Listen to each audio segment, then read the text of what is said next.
Greetings and welcome to the Animal Wellness Podcast, the official podcast of Animal Wellness Action. Hi, I'm your host, Joseph Grove. On this show, we talk about animals from the perspective of people who care about them and have the ability to improve their lives by influencing laws, regulations, corporate policies, and more. You can visit animalwellnessaction.org to learn all about our organization, to take part in our legislative activities, and of course, donate. Yes, Animal Wellness Action is a nonprofit. We rely on your donations to do all the good work we do, so I would be remiss and probably written up and sent to HR if I didn't at least note that, by golly, we do depend on your contributions to make this good work happen. So we have a really interesting show today. I've been looking forward to it. So thanks for joining us on it. I think you'll find it very interesting. Our guests are here today to talk about a new film, Wild Beauty, Mustang Spirit of the West. It's now available for pre-order on Apple TV and iTunes ahead of its release date of May 12th. In the show notes, I'll have a link where you can go to iTunes and get that movie, download it, and be ready to watch it come May 12th. The Winterstone Picture production has been called a sweeping, immersive journey into the world of wild horses that illuminates both the profound beauty and desperate plight they currently face in the Western United States.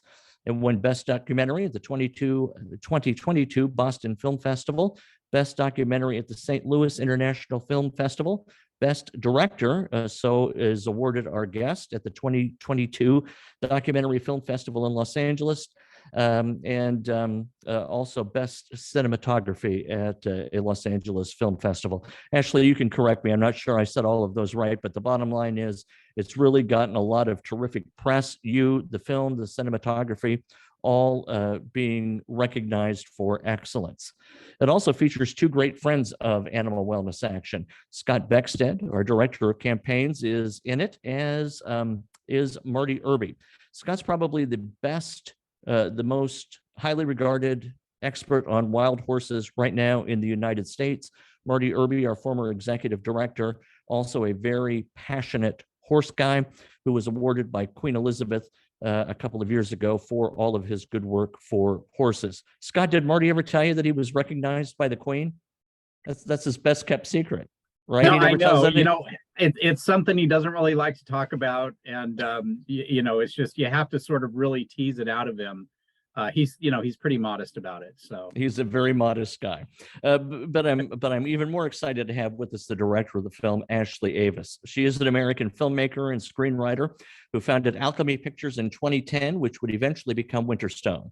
She recently wrote, directed, and edited 2020's Black Beauty for Disney Plus, which starred Oscar winner Kate Winslet, Mackenzie Foy, and Lane Glenn. In addition to groundbreaking, her work has been called timelessly romantic and elegantly sensual. By the way, that's how Scott describes himself on his LinkedIn profile. Just so you know. Just so you know. It's true.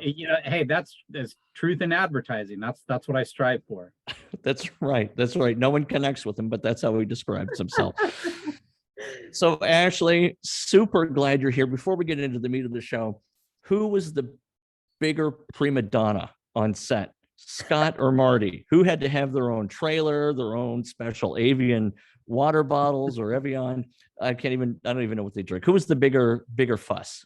Oh, goodness. I love both of these guys. I could never reveal those details, but it was definitely Marty. It was definitely Marty because look at that fancy shirt he's wearing in the movie. You had a pretty fancy shirt, Scott. No, that blue shirt is all about you. Whenever I see my blue shirt hanging in my closet, I call it the Ashley shirt because it seems like every time we were going to film something or get together for some sort of event, it was always back to the blue shirt. So, yeah. That is my biggest fear, is wearing the same shirt in front of a different person or the same person at a different time. I almost get to the point where I write down what shirt I wore when I meet people so I don't image like I only have one shirt. So, Scott, I feel your pain. I'm bringing the blue Ashley shirt to every single showing of this movie, just because it would just feel wrong otherwise. Oh, good. Right. It's a good shirt. Good color on you. All right. Well, enough of my falderall. Let's get right into the meat of it. Ashley, you did Deserted in 2016, about a 24-year-old released from prison, adolescence. Another movie you did in 2018 about a young teenager in an abusive household. You have movies coming up called The Lamb, The Summer of Impossible, and I think I'm going to say it right, Truncus, correct me, about overcoming many obstacles is the translation of that word. Is it fair to say that fragility under fire is a theme of your cinematic work? That's really beautifully put. And I really appreciate you using something so poetic and so powerful. I suppose I've never thought about it that way, but now that's a beautiful way to discuss the different, I work in so many different genres, and I'm very drawn often to what I call swan stories. Often the main character has a lot of merit, but they're beautiful and broken at the same time, and they undergo some kind of transformation. So that is definitely a consistent theme in my work. But fragility under fire, I like that a lot. That definitely, I think that definitely is a good way in some ways to describe the documentary, because Wild Beauty really started we began that film thinking that we were going to create an indie planet Earth. We thought that it would be this beautiful cinematic look at wild horses and have a celebrity narrator. We never thought that it would become as personal as it did. And I think that that's where perhaps the word fragility is really appropriate, because at the very beginning of the process, like a lot of people that get to know the wild horses, you go down this rabbit hole and kind of this spiral into realizing, oh, this is not good. This is bad. This is really, really bad. And I feel like that the quest to try to help and understand and correct this evolves into a certain amount of strength, and that fire that you're talking about. It's a very interesting use of words. I like them. Yeah. Well, thank you. I've not been able to see the film yet, and certainly I will when it's available on May 12th. I can't wait to do it. I envy those of our team who've been able to join you with these screenings. But the imagery from the trailer even provides such a dramatic contrast between these majestic sweeping. I don't have the words to describe just some of the emotions those horses evoke through your lens, but also it contrasts with this Orwellian dystopian imagery of literally black helicopters, of this maniacal chasing of foals, government officers strapped to the nines and leather holsters with guns. Just talk about your reaction personally as you went through the production of all this. It's dramatic. It was certainly almost like it felt like living in a movie throughout the entire process of putting together a documentary, because and I tried to elicit this the best that I could in the film for people that don't know what's going on with wild horses. They don't know the issue.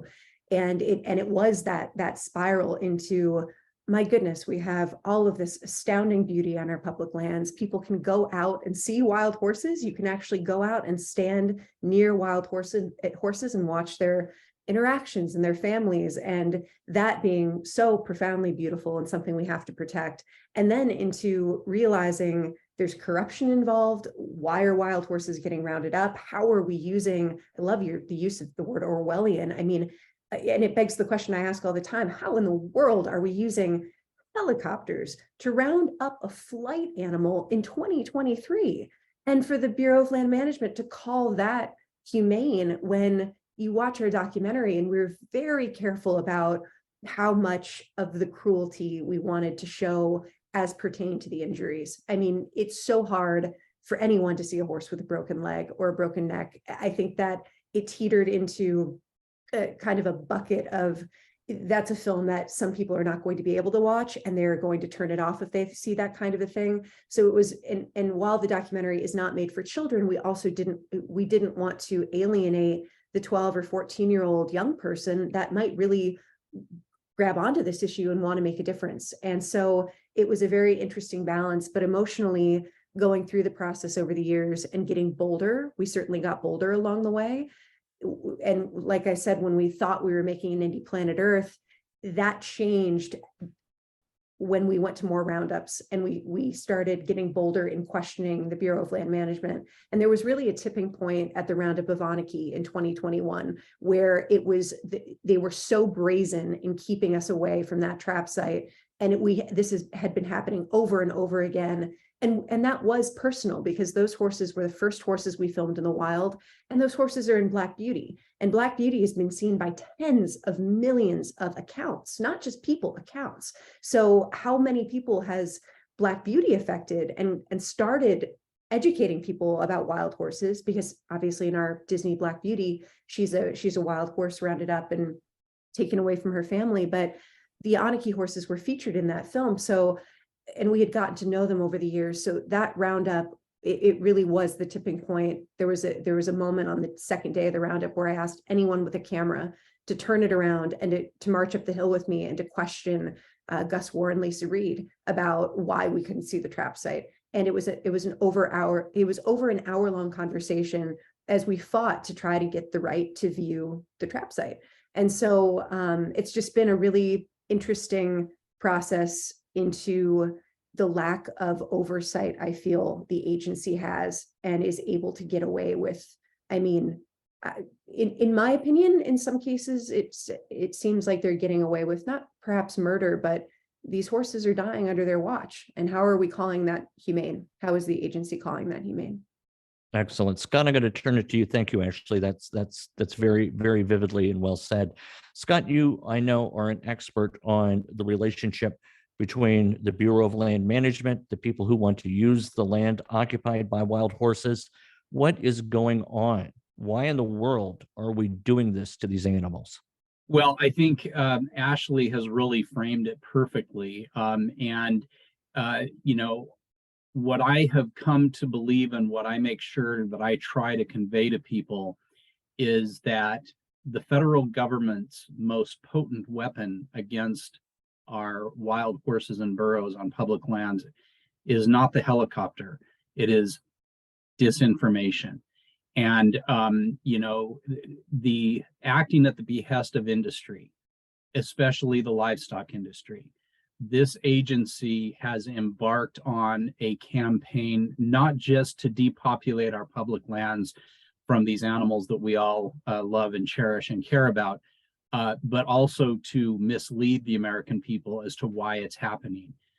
And so the agency has constructed this false narrative, which it continues to put out to the American people in a very disciplined way. They use the same words over and over and over. And their objective, of course, is to say this false information so many times that people just start to actually believe it. But the narrative is about overpopulated wild horses and burros that are doing damage to our public rangelands, harming wildlife, and basically that they're bad for the natural environment out here in the American West.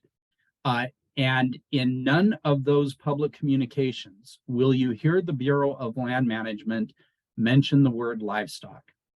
And so they will paint a picture of horses that are starving to death, out on arid lands where there is no forage.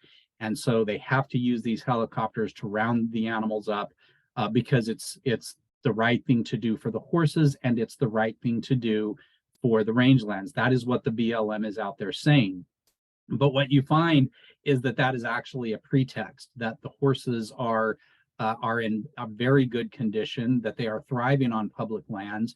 This is something that Ashley's movie really does, is it points out that the Bureau of Land Management tries to justify these roundups by saying that the horses are in terrible conditions and starving to death.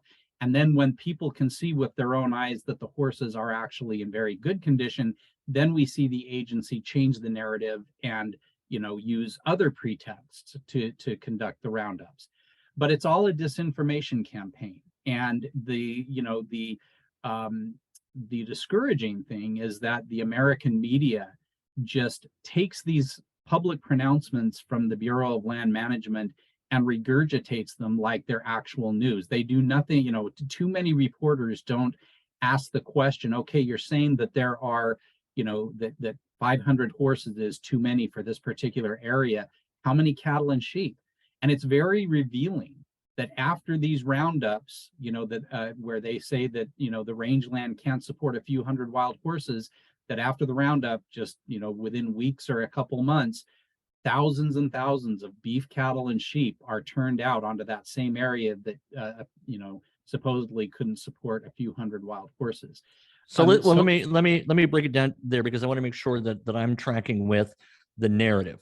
So there's this public land, the public owns it, federal government, and right now residing on it are herds of wild horses. However, cattle ranchers and maybe ranchers of other species want that land at a discounted rate, if I'm recalling the facts correctly, right? So they pressure the BLM or the government, whoever's pulling the strings for the BLM, to move the horses out by whatever means necessary, so then that the cattle ranchers can make more profit from the beef they're raising. Is that the overarching Machiavellian narrative here? Yes. Okay. Yes, that's basically it, Joseph. You have this is a perfect illustration of regulatory capture, where you have an agency that is supposed to be regulating an industry instead doing that industry's bidding. The BLM hews very closely to the wishes of the livestock industry, and the livestock industry resents wild horses because they are consuming forage that they want for their cattle and sheep. And yet, on these designated herd management areas, these are areas set aside specifically for the wild horses, we see the agency allocating up to 80% of the forage to cattle and sheep. So, and again, this is one of the really infuriating parts of this whole situation, is that the agency tells people there are too many wild horses and that they have to be, removed, without saying that already the herd is outnumbered by as much as 30-1 by cattle and sheep. So I don't think I can overstate the importance of the work that Ashley has done, and also the important work being done by wild horse photographers and artists and musicians. In many ways, just as disinformation is the BLM's most potent weapon, I feel like creative work around wild horses, like this film, are probably the horse's most potent weapon. This is how we get the truth out there. I posted a picture of a stunning Palomino wild stallion in Wyoming, and he's just massive, huge muscles, big crested neck. I mean, he's just absolutely stunning. And it's funny because all of the comments are like, well, he doesn't look like he's starving to me. And well, looky there, another fat, healthy horse on public lands. And so I think, especially among advocates, we are definitely into this, offsetting this narrative. But that's why we need projects like Wild Beauty. We need to show the American people the truth. And it's probably not going to be most effectively conveyed in press releases or op-eds, although those things are important, but in these creative works that actually show, what the conditions are out there, and that grow the public's appreciation for the wild horses, as well as the outrage at the way they're being mismanaged by the federal government. All right, thank you, Scott. Ashley, let's go back to you on that. Two questions. One is, generally, what were your observations along those lines when you saw these horses? Did you see privation, malnourishment, etc.? And second, and maybe even more interesting to me, because I think Scott just made a good case that these are not animals in dire straits, is your use of the word family to describe the environment in which these horses live. What did you observe about these animals from a social perspective? From a social perspective, it was one of the most beautiful things of being out on the range. And that's why I say at a lot of our film festival screenings to people who see the movie, if you get the opportunity, go out into the wild, go out and see this. We have it right in our backyard. Go out with your family and see wild horses, see wild lands, see wild species. Getting to even a few hours among them, if you prop up a lawn chair and you just watch, it's beyond clear that they've had these extraordinarily close family relationships. And you see the stallions, they do something called snaking, where they put their head down very near the ground, and it's so beautiful to see. And they move their family around, and whether it's encouraging them to go to water, or often the lead mare brings them to water, but just watching these powerful stallions, you see them fight with other stallions over their families, or to get a new mare. And then you see them in their very quiet moments, which were my favorite moments to observe, where you see these fierce stallions standing like the most gentle giants over their newborn foal, and standing right next to their mares, and just being so peaceful and so gentle in those moments with their families. It's really miraculous to see. Nature is miraculous.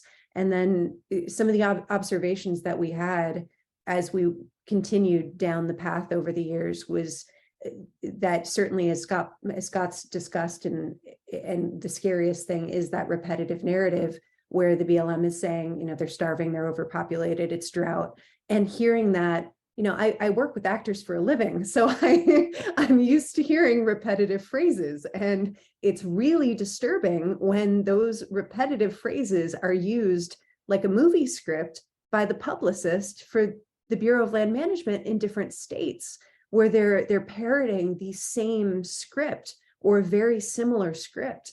And they often do that, we observed, with, if there's ever any media that attend the roundups, which it's harder to get a news station to cover a roundup, because often they're in very remote areas. So it's when they do have media there, you watch the same thing happen, where the Bureau of Land Management publicist will go and they will part out that journalist. They'll take them away from the crowd, away from us, away from our audio equipment, and they'll speak to them at a distance. And what they're saying, because they try to convince us of their narrative. When we first began this project, they of course tried to see if they could steer us in the opposite direction of the one that we ended up taking.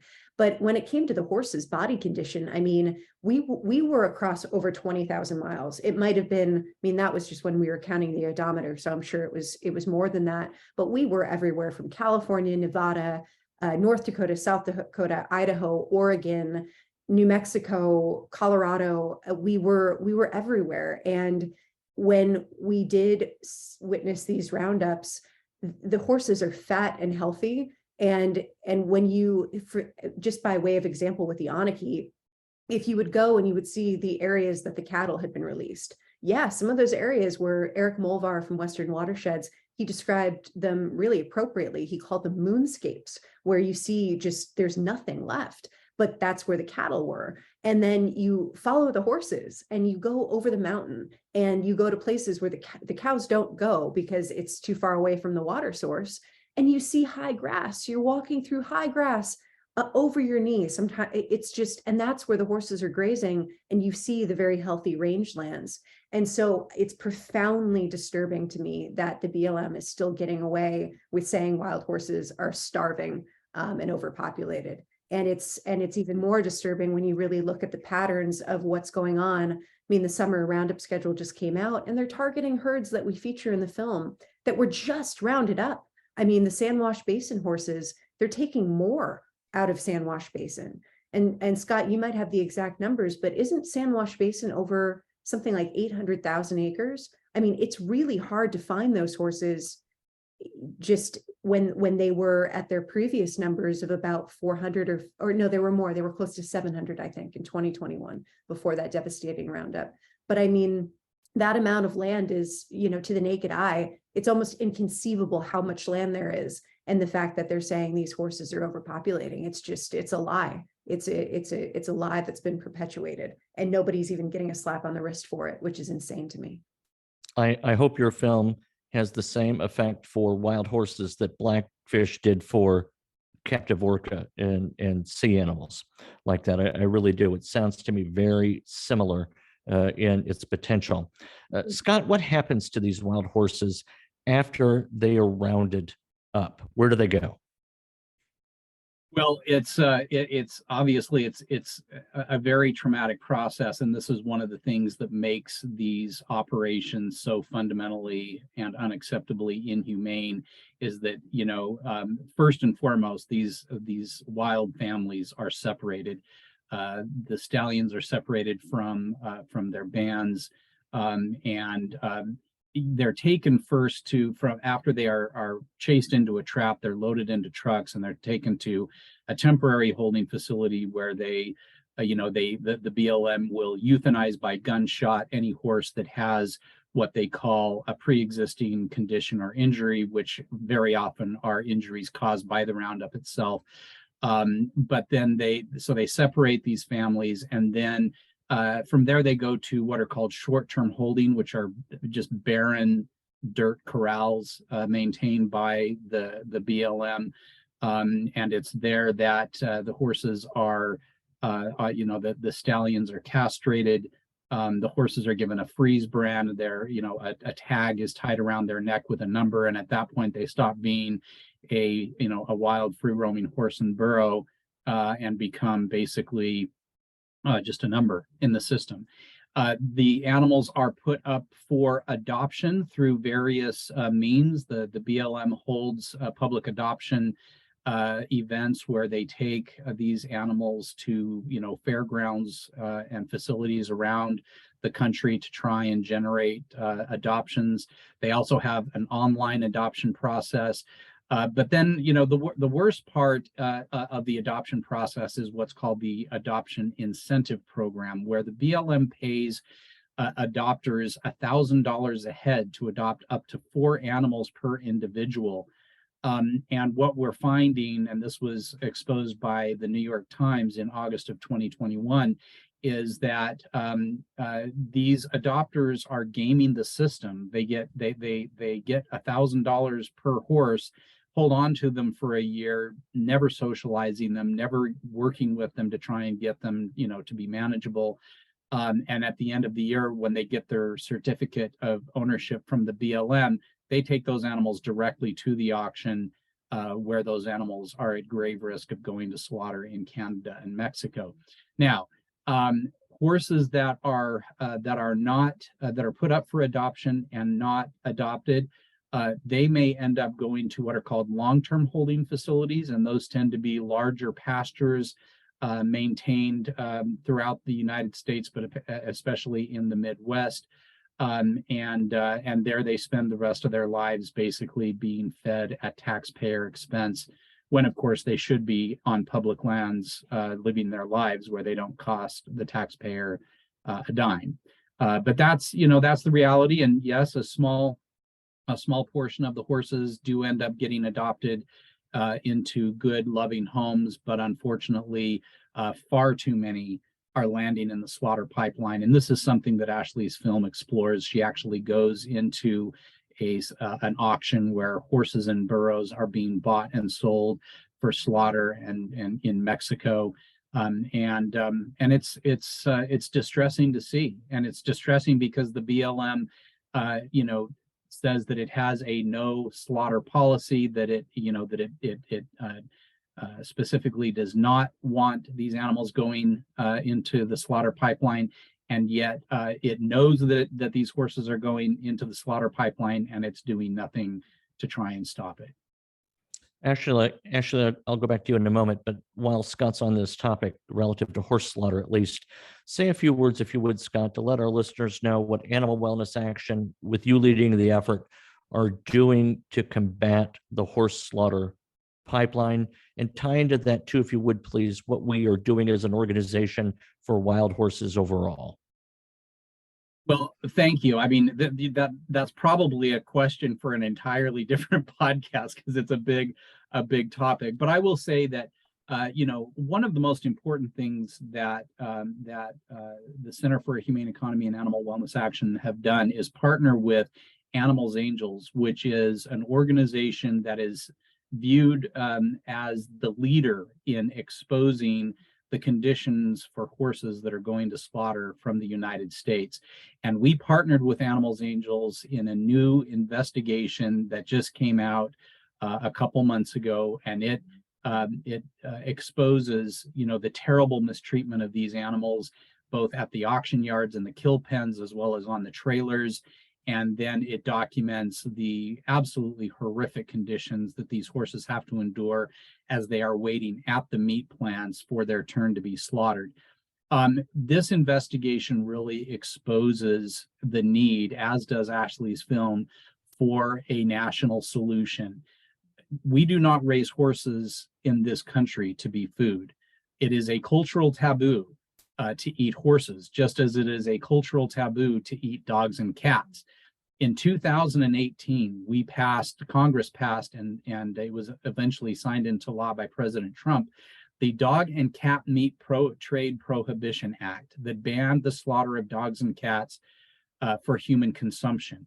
And our strategy for ending horse slaughter in this Congress is to introduce a bill, and we've already got bipartisan sponsors lined up, that would simply add equines, which are members of the horse family, to that Dog and Cat Meat Trade Prohibition Act. And then require the USDA to establish a meaningful and stringent regulatory enforcement program to make sure that horses aren't being exported for slaughter. But it's a top priority for this organization, ending the slaughter of horses. And I think, the issue of wild horses and horse slaughter are inextricably intertwined, because as we've said, the BLM is allowing unprecedented numbers of formerly wild horses and burros to go into the slaughter pipeline. And, the advocates and the rescues and the sanctuaries are just scrambling all day, every day to try and save as many of those animals as they can and get them to responsible homes. I'll include in the show notes links to pages on our website that talk about horse slaughter, the rules that you're describing, Scott, so that they can take action as well from our website, sign the letters to go to legislators, etc. I live in Louisville, Kentucky, Ashley, and of course the Kentucky Derby occurs this coming Saturday. I wrote an op-ed for the Courier Journal or Daily. It was published yesterday about the breakdowns of horses on tracks, right? Well, a number of racehorses are sent to slaughter as well. It's the dirty little secret of the horse racing industry that some of these thoroughbreds that just don't cut it end up on a truck to Canada or Mexico and then turned into pet food. In fact, that happened to one of the Derby winners back in 1986, a horse by the name of Ferdinand. So it's certainly a brutal issue. So thank you, Scott, for illuminating that for us. Ashley, how has this film changed you personally? What are you going to take away from all your work on this great documentary? Thank you. I grew up with horses in my youth, in my childhood, in my teenage years, and being brought back to the world of horses through Black Beauty, which through understanding why Anna Sewell wrote that novel. And I say this in the film, but a few people know that Anna Sewell wrote Black Beauty as an animal welfare plea for the horses of her time, the cab horses, the carriage horses. And she took a really bold risk in her storytelling in having her main character take on this first person perspective of itself. Obviously, Black Beauty speaks, it's from the horse's perspective. And so in researching that and coming to understand that back in 2017, as I was writing Black Beauty for audiences of today, I really wanted to honor Anna Sewell's messages. And that's when I started researching modern day issues that horses were facing in our country. And I've used this phrase before, but I felt such a profound sense of guilt that as a horse person in my youth, I didn't know that this was going on with wild horses. And so what we ended up doing was, prior to Black Beauty's production, my husband and producing partner, Ed Winters, and I, we raised the first little bit of financing to go out to Wyoming, Utah, and Nevada to film real wild horses for Black Beauty, to show the authenticity of real wild horses, who obviously look a little different. They interact a little bit different, quite a bit different in many respects. And so some of that footage is what children around the world have fallen in love with when they've gotten to know wild horses through our narrative Black Beauty. But it was after seeing the first roundup that personal change occurred, seeing the cruelty, seeing two choppers chase wild horses. And then there was one particular little foal who was maybe a month old, and he was driven all by himself. The chopper parted him away from his family, and he was driven into the trap site. and this little Pinto colt. And I turned to my husband, and my heart broke in a way that I've never experienced before. It was almost like finding a new crack in your heart you didn't know was there. And it exploded in that moment because it was so unfair. And you couldn't hear him, but you could see him through our lens throwing up his head. And just, as Scott said, the level of inhumanity is just insane. But we ended up adopting him, and he was reunited with his mare and holding, thankfully, at Palomino Valley holding facility. And that really started the personal change in realizing this level of cruelty was happening in our country. I mean, we live in the United States. I love our country. And I was so disappointed. I was so disappointed to think that we're doing this. And so that really started leading. And I think a lot of things are guided. I definitely think we were called to this in some way. I don't know how the universe works, but the level of serendipity that needed to happen for this documentary to even be completed was pretty profound. And so it was really a build into that personal change of, like I said earlier, getting bolder. And I have a background in journalism, and it went from more of a, like I said, like an indie planet Earth conception into, this needs to get grittier. We need to ask these questions in person. We need to be bold enough to stand before those BLM representatives and ask these questions on behalf of the horses. So and then we started our own small nonprofit, mostly to reach children, because I love working with kids through my real work and through our nonprofit work.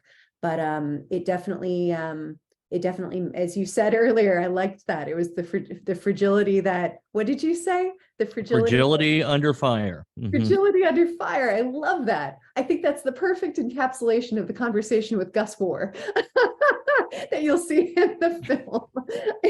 And yeah, so I think those changes were good ones. And of course, at times it was really distressing, particularly editing the movie, because when you edit a film, you're in a room for months on end, going through the same footage over and over and over.